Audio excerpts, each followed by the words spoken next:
the system of equations. We must deal with them all at once. Always looking for solutions.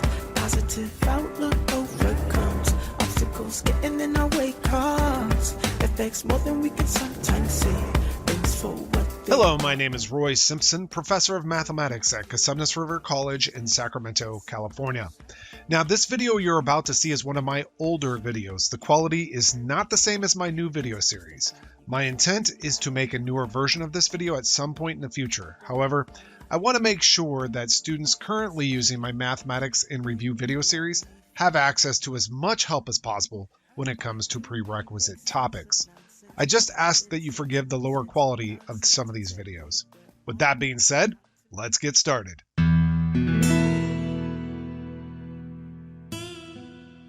It turns out that if you have a terminating decimal, that means a decimal that you can write on a piece of paper and get it finitely done, like 0.25, you're done, right? Then you have, that can be represented as a rational number. Same thing if you have a decimal that repeats. Now, when I teach this in a class, I will actually just say any decimal that has a repeating pattern is considered a rational number. So there it is, written as a theorem. Any decimal with a repeating pattern is a rational number. So let's see why I didn't say anything about the terminating in that case. We'll start with the ones that actually look like they terminate, and then we'll move on to the repeating pattern ones.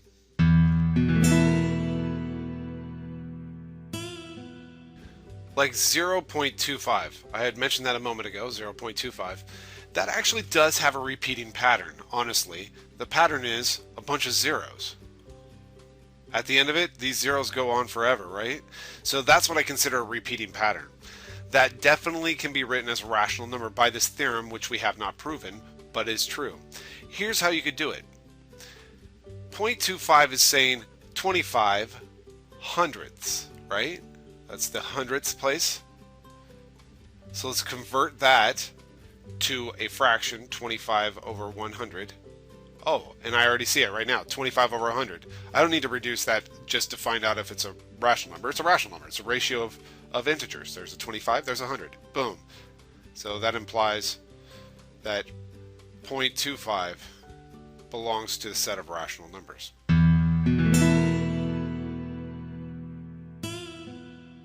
All right, so using that example as a basis, we could probably quickly see that any other number that has that pattern to it, like let's say a 13.2811, well, that is a repeating decimal as well. It's just there's a bunch of zeros repeating at the end of that, 13.2811, and then here goes the repetition. It goes on forever with a bunch of zeros.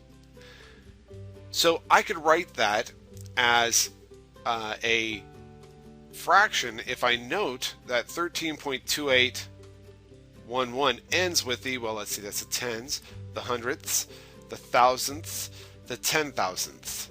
10,000ths.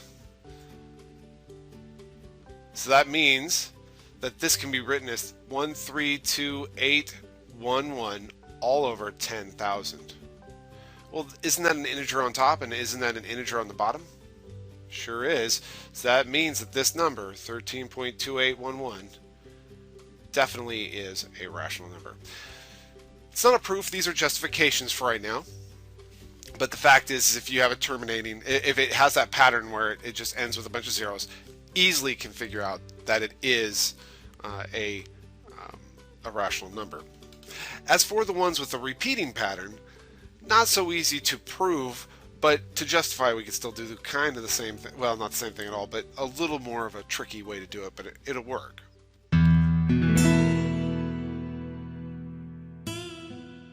Now I want you to put on your thinking caps, because we're going to do a little something that's a bit more advanced than what you might do in a classroom. But the fact is you can pause, rewind this, you can ask questions on the YouTube page to maybe get some clarification. And somebody might answer, or I might answer. But the fact is, this is a better way to approach mathematics. Try to be rigorous, try to think, not just digest what I tell you, but think about what I tell you. So here's an example. take a look at 0.357, 357, 357, and so on and so forth. In other words, this pattern of 357s continue on forever.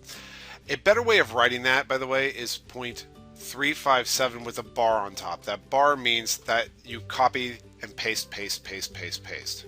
Okay. Now, if I want to find the rational number representation of that, in other words, the two integers such that their ratio will equal that, I've got a little bit of work ahead of me. I mean, it's not going to be 357 over 1,000 because that wouldn't give me the repetitive 357. You could see this. In fact, let me bring up a calculator and show you. Here's a calculator right here. I think you can see the whole thing, maybe not the top, but if I did 357 over 1,000, you'll see that this is just 0.357. It's not the entire number. Okay.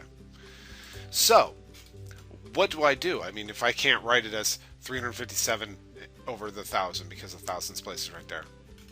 Well, let's go ahead and let n equal this 0.357. Now, normally you wouldn't have to do this because the fact is that you will, after this proof here, you'll be able to kind of believe what I'm telling you and be okay with it. But for right now, let's go through a rigorous proof. N equals 0.357, 357, 357. One thing I can do with that n is I can multiply, or with that equation, is I can multiply both sides of it by any number I want. And I'm going to multiply both sides of that equation by 1,000. And the reason why is that it'll allow me to move the decimal place on the right hand side. So let me go ahead and multiply the left hand side by 1,000 and the right hand side again by 1,000. And don't worry if for right now you're wondering, what the heck is he doing? This looks too darn confusing.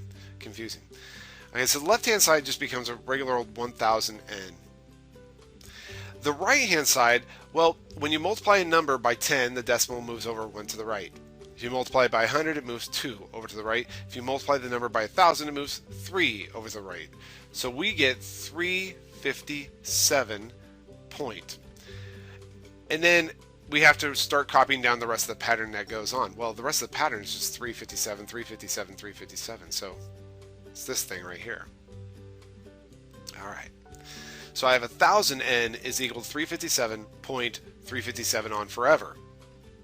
What was n originally? What did we say that n was? I think we said that n originally was just 0.357 on forever.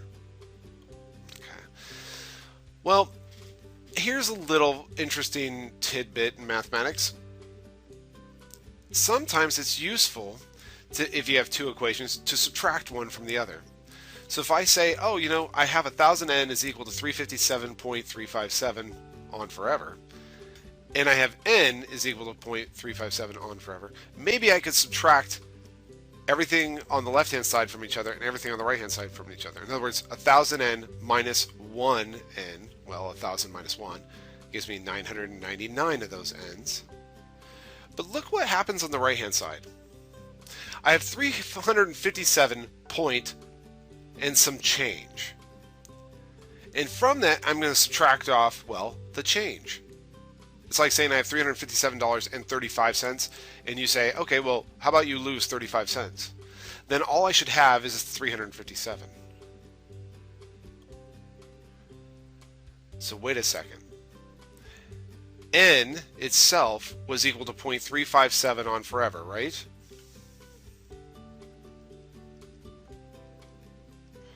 But at the same time, I'm about to show you right now, when I divide both sides of this equation by 999,